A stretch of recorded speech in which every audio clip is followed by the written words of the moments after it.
Bom, que mesa fantástica, né? Espero que vocês tenham gostado desse evento, tanto quanto foi fazê-lo, né? 10 dias montando, é uma brincadeira. Vamos fazer uma brincadeira. A brincadeira virou um monstro, é Godzilla, né? É o evento Godzilla. É nacional ou internacional, Marco? Tem até importado aqui, né? Eu vou falar um pouquinho, mas bem curto, sobre resgatando um pouquinho do Ano Geofísico Internacional, né?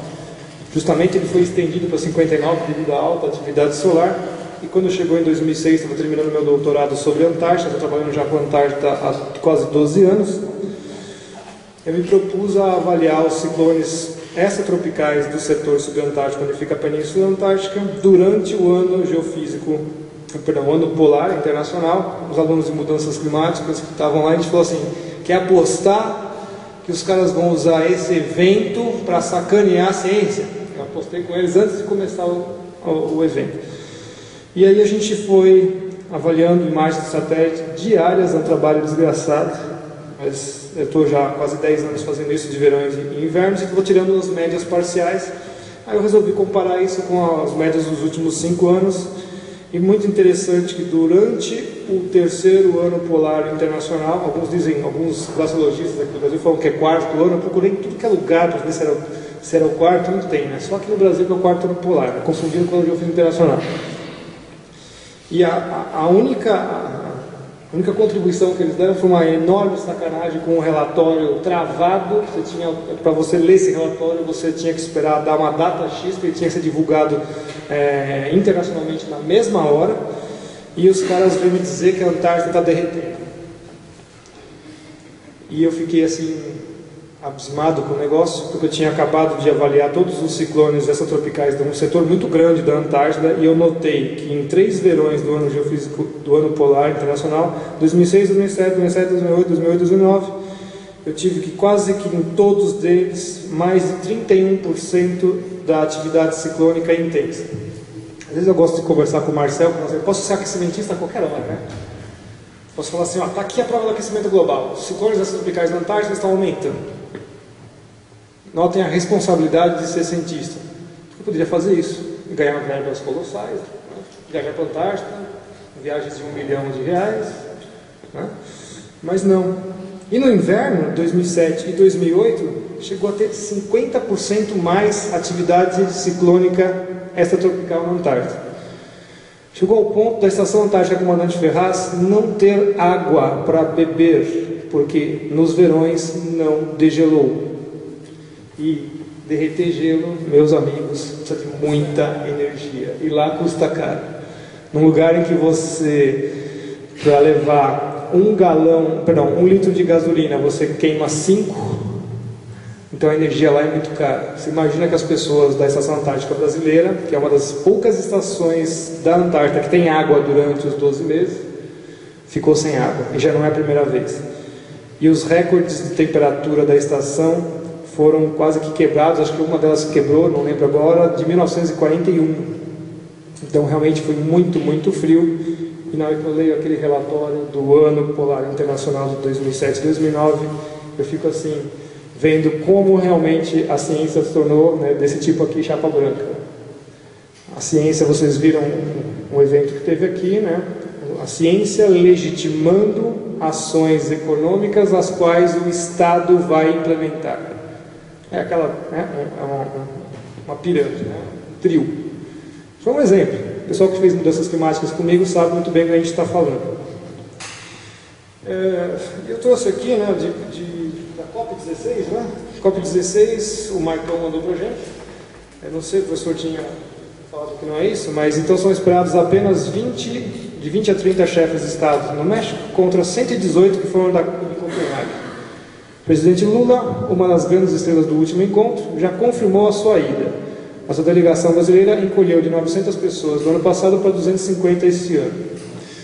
Afinal de contas, por que o Brasil tem que ser... Ainda é bastante gente, é muita gente, 250 pessoas. Por que será que o Brasil tem que ser o trouxa, como o Guilherme falou? Né? Por que a gente tem que sucumbir a essa história a qualquer custo?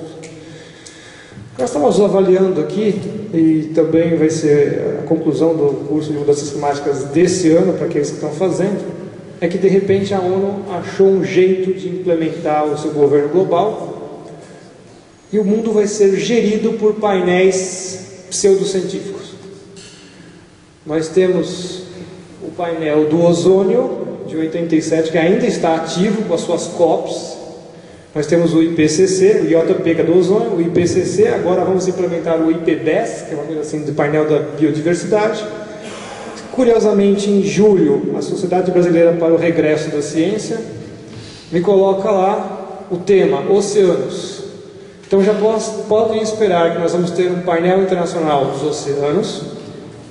Mas também já encontramos no relatório Brundtland, que o Guilherme está estudando, nós vamos ter um painel intergovernamental para o uso do espaço sideral, e nós vamos ter o painel intergovernamental para o uso polar. Eu sou a boca maldita, todo mundo já conhece, eu sou a boca maldita, né? Acho que eu virei meteorologista porque eu devo ter, em vez do cérebro, uma bola de cristal. Começo a falar essas coisas, eu me odeio por causa disso, a gente vê acontecer. Você já viu aí de vistoria veicular e tudo mais, que a gente vai falando aí no nosso curso. Então é interessante que quando a gente fala do ecoimperialismo, né, a coisa é tão deslavada que para comemorar, né, para a Europa comemorar o seu domínio sobre nós tupiniquins, né, a Rio 92 é justamente quando faz 500 anos que os caras tomam aqui, né? Ninguém se deu conta disso. Vamos fazer a Rio 1992.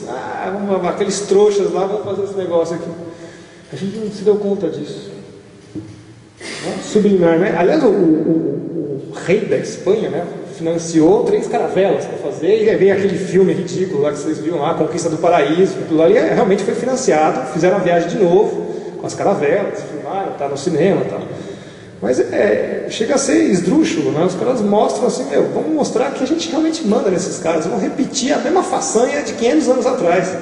Ainda vamos colocar essa conversinha de mudanças climáticas, aquecimento global, caos ambiental, tudo para justificar esse tal desenvolvimento sustentável. Eu peguei um trecho aqui do Milton Santos, fornecido pela Liliana, pegou lá, né, está estudando essas coisas aqui muito interessantes, né? Então Milton Santos, mesmo achando que talvez o CO2 mudasse o clima, vai dizer em 1992 no texto A Redescoberta da Natureza, que a gente também já falamos no curso de mudanças climáticas, parece que a natureza agora é um novo inimigo a ser vencido, né? O terrorismo da linguagem, Lefebvre, 1971, página 56, leva a contraverdades midiáticas, conforme nos ensina Kaiser em 1992. Este autor nos dá alguns exemplos, convidando-nos a duvidar do próprio fundamento de certos discursos das mídias. Por exemplo, sobre o aquecimento da Terra e o efeito estufa. Pode-se estar certo de que, apesar do contínuo crescimento do teor residual de gás carbônico na atmosfera desde o começo da era industrial, o clima não conheceu aquecimento no século XX. As normais medidas entre 1951 e 1980, em relação às do período de 1921 a 1950, mostram ao contrário, uma baixa não significativa de 0,3 graus negativos. O apocalipse anunciado, fusão dos glaciares, elevação do nível do mar, etc., não é seguramente para amanhã. Se é necessário lutar contra a poluição, a degradação do meio ambiente, devemos fazê-lo com os olhos abertos, com base em análises científicas, e não nos limitando a gritar está pegando fogo. Então, note que o velho Milton já sabia das coisas, já está acompanhando essa história desde sempre, né? Também era um cético, né? Com muito orgulho, Geraldo? Com muito orgulho hoje.